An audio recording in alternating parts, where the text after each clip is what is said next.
Hi, my name is Madison Jeffries, and this video is for my Module 3 assignment. The first prompt question. Imagine you are president of a Fortune 500 company. You started as a secretary right out of high school and worked your way to the top. A vice president and CEO are always at odds.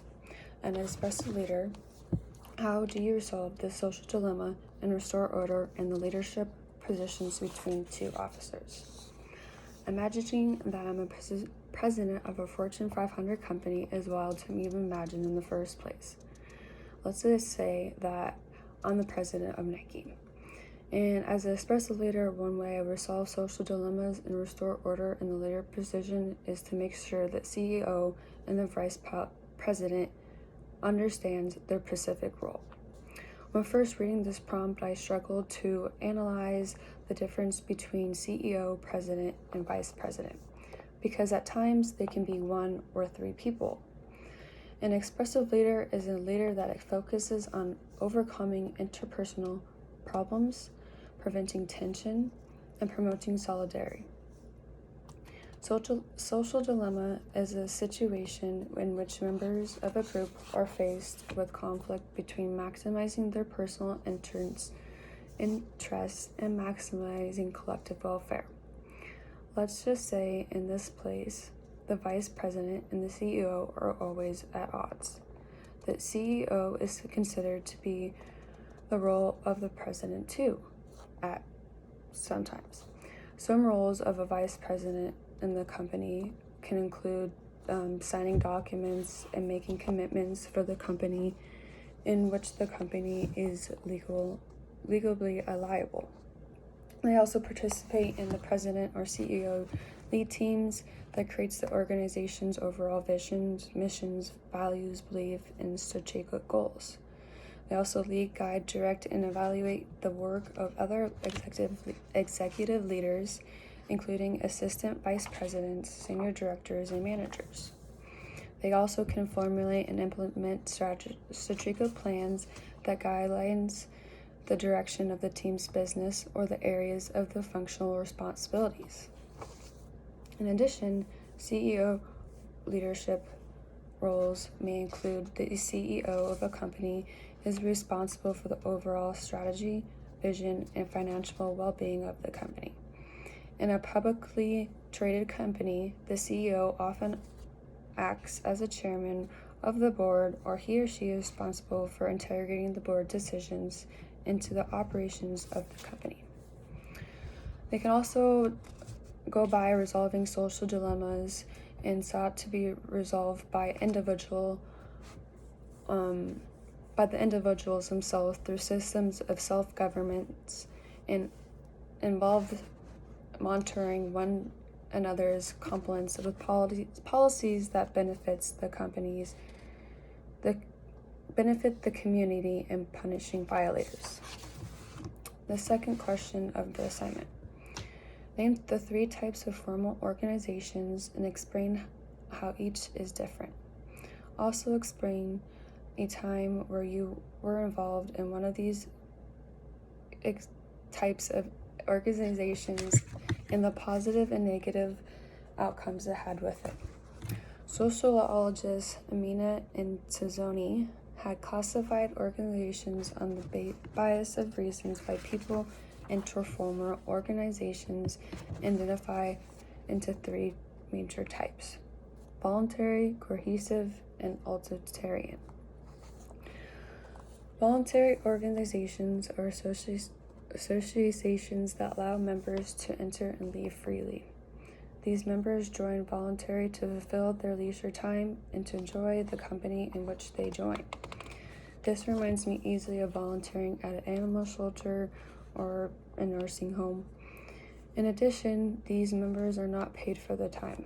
The time in which I have involved myself in a voluntary organization is when I involved myself at the Veterans Hospital for clinical hours from my high school to receive my CNA.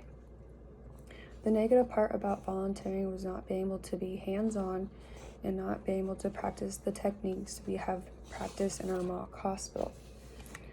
The positive parts about volunteering at the VA hospital was being able to talk to the medical professionals, getting inside perspectives, and being able to watch the nurses do their thing, like I want to do one day. Cohesive organizations are organizations that contribute people against their will. An organization that has its benefits and non-benefits. Cohesive organizations include mental hospitals, prisons, and being drafted to the armed forces. A sociologist named Irving Goffman studied cohesive organizations and studied it into a life called total institutions. Total institutions are described to him as places where individuals were isolated from the rest of society for an appreciable amount of time, and their behavior was regulated and changed in which they experienced. During this time of change, these individuals were exposed to resocialization. Resocialization are experiences that systemically seek to take away someone's role and identities, that force them to fashion new ones. This also includes going through the process called mortification, being separated from family and friends who provide great support and or supported for their wrongdoings. Although mortification can be beneficial nor beneficial, in this case, it's beneficial for the society. It is beneficial for society to separate people who do crimes and who are harmful. An unbeneficial time may be when soldiers are going overseas and they are away from their families.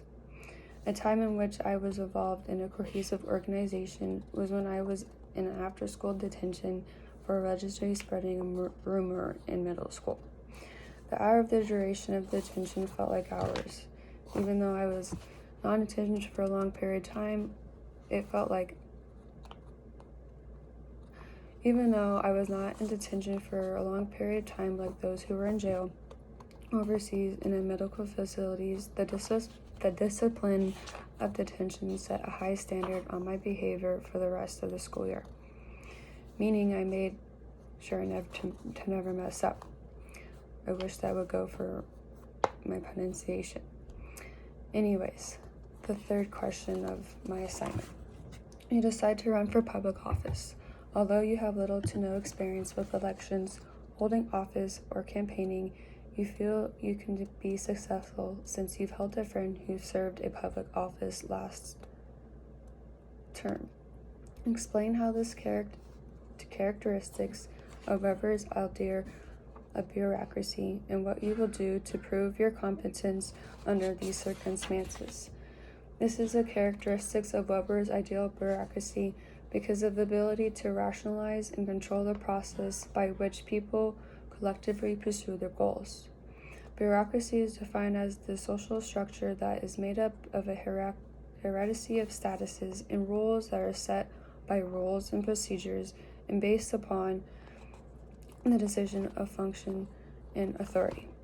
To show competence under these circumstances of characteristics is to show ability of competence in order to gain holding position and to exercise power, not based on race, gender, personal connections, or physical attractiveness.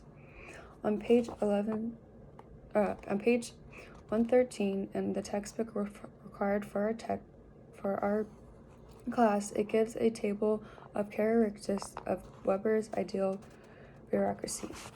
It explains how Weber's ideal bureaucracy works. For example, number 1 states each office or position has clearly defined duties and responsibilities. In this manner, the regular activities of the organization are arranged within a clear-cut division of labor. And then, jumping to number 7, it states administration division rules, procedures, and activities are recorded within written documents preserved in permanent files. Reading the 7 characteristics of Weber's ideal bureaucracy sets forth the inherent features of modern economic organizations, whether capitalist or socialist.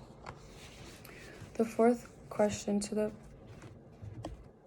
assignment is, as a creative manager of a small group of employees in advertising department. You notice one of your designers has withdrawn from the meetings, offering no input. This employee allegation concerns you. What would you do to socialize this employee and engage them into their job? First, I would make sure they aren't there to steal any ideas and creative leads for any other company. To help engage them into their job, their strategies I would do to socialize them would be to implement an icebreaker challenge for each meeting. I have introduced this to many of my classroom settings on the first day of school just to get a little background on my classmates. For example, the instructor will usually give you 4 to 5 questions to answer, and each person in the room will go around, stand up, and answer those questions. For example, name, what do you want to pursue when you're older, your favorite food, and place you want to travel. Also, in this case, as a creative manager, I would also pursue this designer to work closer with me or another top advertiser designer as a mentor to help this designer feel more comfortable or for future input. Into conclusion from my whole assignment. Expressive leadership, the 3 types of formal organizations, Weber ideals, characteristics of bureaucracy, and engaging in socialism are some key points covered in the chapter 4, social groups and formal of organizations. Thank you for watching.